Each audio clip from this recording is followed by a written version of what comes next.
पक्षियों के घर टूट चुके थे। यह देख सभी पक्षी आपस में चर्चा कर रहे थे। तभी वहां से एक जादुई चिड़िया गुजर रही थी। उसकी नज़र उन पंछी यह सब पंछी एक जगह इकट्ठे होकर क्या कर रहे हैं? मुझे पता लगाना चाहिए कि इनकी क्या समस्या है। शायद मैं इनकी मदद कर पाऊँ। इसके बाद जादुई चिड़िया पक्षियों के पास जाती है और कहती है, दोस्तों, तुम्हें क्या समस्या है? कालू कौवा कहता है, ए चिड़िया, तुम यहाँ से चली जाओ। ऐसे ही हमारा दिमाग खराब है। दिखता नहीं है, रात को आंधी तूफान आया था जिसके कारण हमारा घर टूट गया है। यह सुन जादुई चिड़िया ने कहा, दोस्तों, मैं एक जादुई चिड़िया हूँ। मैं यहाँ से गुजर रही थी, तभी मैंने तुम लोगों को बात करते हुए देखा, तो मैं इसका कारण जानने आ गई। तुम मुझे बताओ क्या समस्या है, मैं तुम्हारी मदद ज़रूर करूँगी। टुनटुन ने कहा, जादुई चिड़िया, कल रात बहुत तेज़ बारिश और तूफान आया था जिसके कारण हमारा घर टूट चुका है और हमारे पास अब इतने पैसे भी नहीं हैं कि अब हम दोबारा घर बना सके। इसलिए हम सोच रहे हैं कि अब हम कहाँ रहेंगे। क्या तुम हमारी कोई मदद कर सकती हो? यह सुन जादुई चिड़िया ने कहा, हाँ टुनटुन, मैं तुम्हारी मदद ज़रूर करूँगी। इसके बाद जादुई चिड़िया अपनी शक्ति से उनके लिए ढेर सारे फलों का घर बना देती है और कहती है, यह फलों का घर है। यह इतना मजबूत है कि कितनी भी तेज़ बारिश या तूफान आए, लेकिन ये कभी नहीं टूटेगा। तुम सभी एक एक घर लेकर उसमें रहने लगो। टुनटुन ने कहा, हे जादुई चिड़िया, तुम बहुत अधिक दयालु हो। तुम्हारा बहुत बहुत शुक्रिया। जादुई चिड़िया ने कहा, नहीं नहीं, ये तो मेरा कर्तव्य था। ज़रूरतमंदों की सहायता करना मुझे बहुत अच्छा लगता है। इसके बाद जादुई चिड़िया गायब हो जाती है। सभी पंछी एक एक फल का घर लेकर जाने लगते हैं। फिर सभी पंछी फलों के घर में ही रहने लगते हैं। कालू कौवा आम के घर में जब जाता है तो वह बोलता है, वाह वाह, क्या बात है। यहाँ तो खाना और सोने के बहुत सारे सिक्के हैं। बाकी पंछियों के घर में भी ये सब होगा, या फिर क्या पता कि इससे ज़्यादा भी हो। मैं कल सारे पंछियों के घर जाकर देखूंगा। अभी तो मुझे बहुत भूख लगी है और नींद भी आ रही है। इसके बाद कालू कौवा खाना खाने लगता है और फिर आराम से सो जाता है। दूसरे दिन कालू कौवा टुनटुन के घर जाता है। टुनटुन, ओ टुनटुन, दरवाज़ा तो खोलो, सो रही हो क्या? तभी टुनटुन दरवाज़ा खोलती है और कहती है, अरे कालू, तुम आओ आओ, अंदर आ जाओ। फिर कालू कौवा घर के अंदर जाकर इधर उधर देखने लगता है। टुनटुन कहती है, क्या हुआ कालू, कोई समस्या है क्या?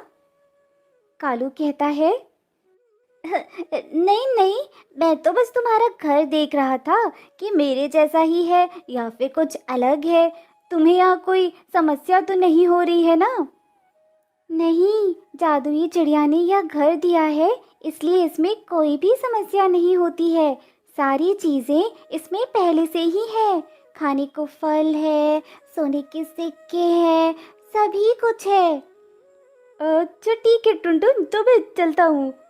इसके बाद कालू सभी पक्षियों के घर जाता और सभी के घरों पर अनाज और सोने के सिक्के को देखता।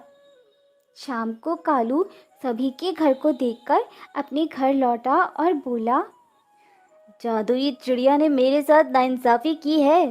सभी के घर में मुझसे ज़्यादा फल और सोने के सिक्के हैं, और तो और मेरे घर से उनका घर बहुत सुंदर है। मुझे कोई योजना बनानी होगी जिससे सभी पक्षी के घर मेरे हो जाएं और मैं इस जंगल का सबसे अमीर पक्षी बन जाऊं। फिर कालू कौवे के दिमाग में एक योजना आ जाती है। दूसरे दिन कालू कौवा कबूतर के घर जाता है और कबूतर से कहता है, अरे कबूतर भाई, रानू चिड़िया को एक सियार ने पकड़ लिया है। तुम बहुत ही निडर और साहसी हो। तुम जल्दी जाओ और उसे बचा लो, वरना वह सियार उसे जान से मार देगा। कबूतर कहता है, अरे अरे, तुम्हारा शुक्रिया कालू भाई, मैं अभी जाकर रानू चिड़िया को बचाता हूँ। इसके बाद कबूतर रानू चिड़िया को बचाने चले जाता है। कालू मन ही मन कहता है, ये कबूतर कितना बेवकूफ़ है, मेरी बात का भरोसा कर लिया। अब मैं इस कबूतर का घर चुरा लेता हूँ। कालू कबूतर के घर को चुरा लेता है। फिर कालू टुनटुन के घर जाता है और कहता है, अरे टुनटुन, हमारे जंगल में एक बहुत बड़ा सांप आ गया है जो पक्षियों को मार रहा है। तुम्हें सांप मारना आता है, इसलिए तुम हमारी रक्षा करो और उस सांप को मारो। टुनटुन कहती है, कहाँ है सांप कालू, मुझे बताओ। यही नदी के पास ही मैंने उसे देखा है। फिर टुनटुन भी सांप को मारने चली जाती है और कालू टुनटुन का घर भी चुरा लेता है। इसके बाद कौवा एक एक करके सभी पंछियों के घर जाकर सभी को कोई ना कोई बहाना बनाकर उन्हें उनके घर से दूर भेज देता है और उनके घरों को चुरा लेता है।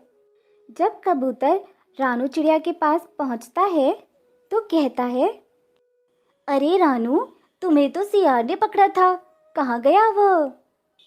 रानू चिड़िया कहती है, ये कैसी बात कर रहे हो कबूतर भाई, मैं तो बस यहाँ पर घूमने आई थी, मुझे किसी भी सियार ने नहीं पकड़ा है।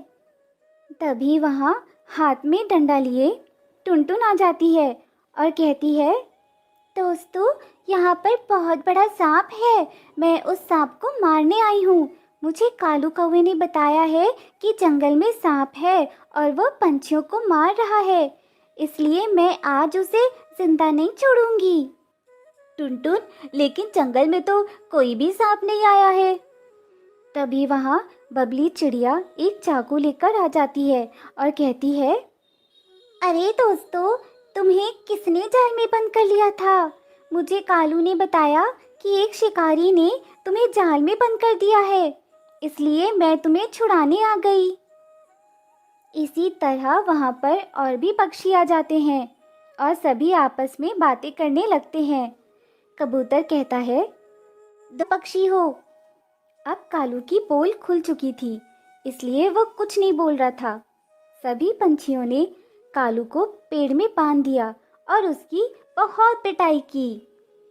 कालू बोला, मुझे छोड़ दो, मैं आगे से ऐसा नहीं करूँगा, मुझे छोड़ दो। टुनटुन ने कहा, ठीक है, लेकिन तुमने जो हमारे घर के साथ किया है, हम तुम्हारे साथ भी वही करेंगे। फिर पक्षियों ने मिलकर कालू के ऊपर रंग पोत दिया और अपने अपने घरों को लेकर चले गए।